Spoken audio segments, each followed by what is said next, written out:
You went away to college after Dad died. Who do you think took care of everything? Mom did. Mom always took care of everything.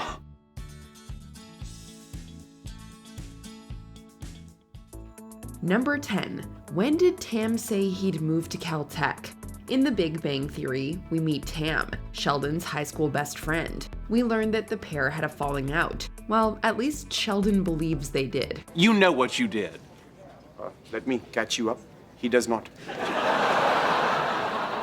When I moved to California, what did you do? I stayed in Texas. Do you believe this guy? According to him, Tam had agreed to move to Pasadena, but then backed out to stay in Texas with his girlfriend. Yet young Sheldon tells a different story. In that version, Sheldon barely lets Tam talk and doesn't seem interested in his life. There's also no talk of moving to California. So how have you been? Good. I actually have a girlfriend now, and... Oh, I've had a pretty rough time of it lately. I'm about to go away to Caltech, and my parents decided to sell our home and move to Houston. I mean, that house has my room in it. Now, it seems unlikely that Sheldon misremembered this encounter. So did it happen off screen? Or did Sheldon maybe dream up the whole exchange during a lonely night after he moved to Caltech? I think I might ask her to marry me. Feynman and Einstein have been on those walls for 5 years, and now it's gonna be Tigger bouncing hither and thither. Are you at all interested in my life? No, but thank you for asking. Number 9. Why was Sheldon writing his memoir? Sheldon has always been sure he'd be destined for the kind of greatness that demanded a memoir. I won't forget your contributions. Great. And of course, I can't mention you in my Nobel acceptance speech, but when I get around to writing my memoirs, you can expect a very effusive footnote and perhaps a signed copy. So it's hardly surprising that many of us suspected that young Sheldon was said memoir in the making. And we were right. Don't read over my shoulder. Well, are you writing your memoir or a fantasy novel? For your information, the word memoir comes from memory, and these memories are mine. It was a great device to show audiences how Sheldon's perspective on life has changed with age and experience. However, we still have one question. Why did he start writing his memoir in the first place? Did he just decide it was time? Or did he truly become the GOAT of the science world, with publishers desperate to get their hands on his life story? Either way, it was the perfect way to frame the series. That must have been great. Having parents who supported you, despite all your differences.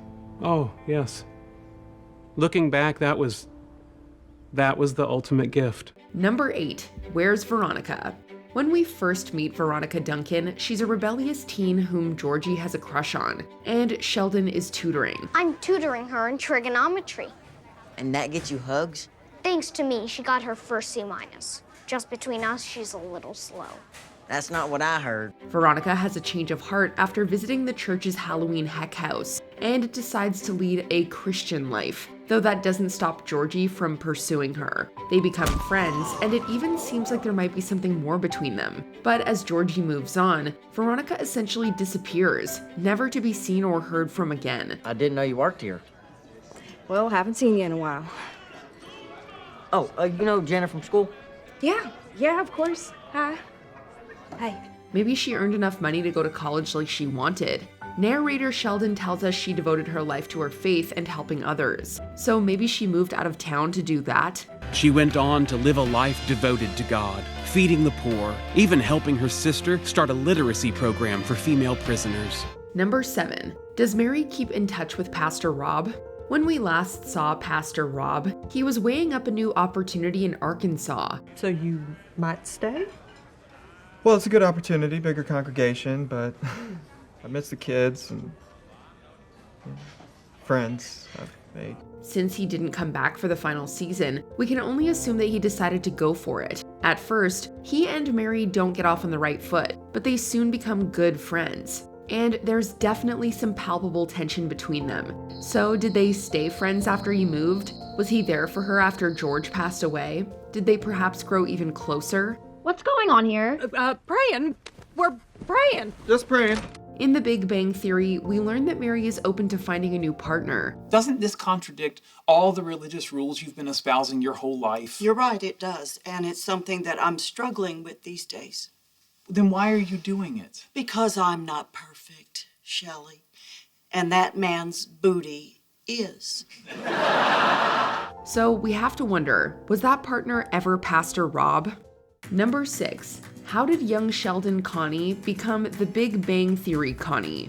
Many fans of Big Bang and young Sheldon have noted the stark contrast in the portrayal of Sheldon's memoir between the two series. Season 7 of the prequel really puts her through the ringer, with her losing her home and job, and even getting tangled up with the law. On top of that, she also has to take care of her grieving family. She's pushing away her children just when they need her the most. Other than being there for them, what else can you do? I don't know. Is it possible that after all that misfortune, she took a page out of her daughter's book and found solace in the church? Also, did her relationship with Dale survive at all? We need to know what made Connie change so drastically. We all know how her moon pie feels about change. Isn't that the best? She's like Grandma Spider-Man. He's been saying that since he was little. I still don't know what it means. Number 5. What happened to Doctors John Sturgis and Linkletter? You know those teachers who had a profound impact on you growing up? Dr. Linkletter and Dr. Sturgis never mentioned 26 dimensions. Who are they? They're my teachers, and they're really smart.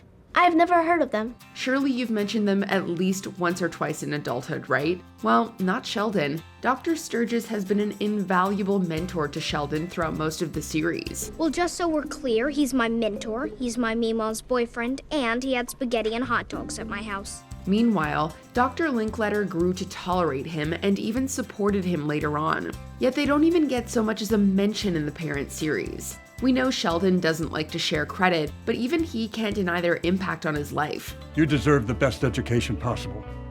You're going to do great things, Sheldon. And we're proud to have been a small part of your journey. So what's the deal there? Sheldon once says that all the men he looks up to eventually leave him. We sure hope that isn't our answer here. It's like all the men I've looked up to have gone away. Number 4. What are the rest of the Big Bang Theory gang up to? In the series finale, we catch up with Sheldon and Amy, now suburban parents to 2 kids, Leonard and an unnamed daughter. We were eager for updates on the rest of their gang, but all we get is that Penny has babysat for them. And by the way, your daughter wants to take acting classes. I told you we never should have let Penny babysit. What about Leonard and their child, or children? Did Raj find his rom-com love story? We know Sheldon and Howard are still in touch thanks to a past voice cameo. But what about the rest of the Rostenkowski-Wolowitzes? Some consider it the single most important field of study. Okay, but no, stop. I'm sorry, Howard, I can't do this. You asked me to write you an introduction to engineering. Yes, and if I wanted a comedy routine, I'd have gone to Billy Crystal. Also, how's Stewart? It's no wonder rumors like Leonard's fate started swirling. Even if we couldn't have a full cast reunion, any insights on everyone's current lives would have been nice, don't you think? Let's all promise to meet in front of this building exactly 20 years from tonight at 8 p.m. and have dinner like we always do. Aw, I love it. Putting it in my phone right now. Yeah, me too. Number 3. What are Missy's next steps?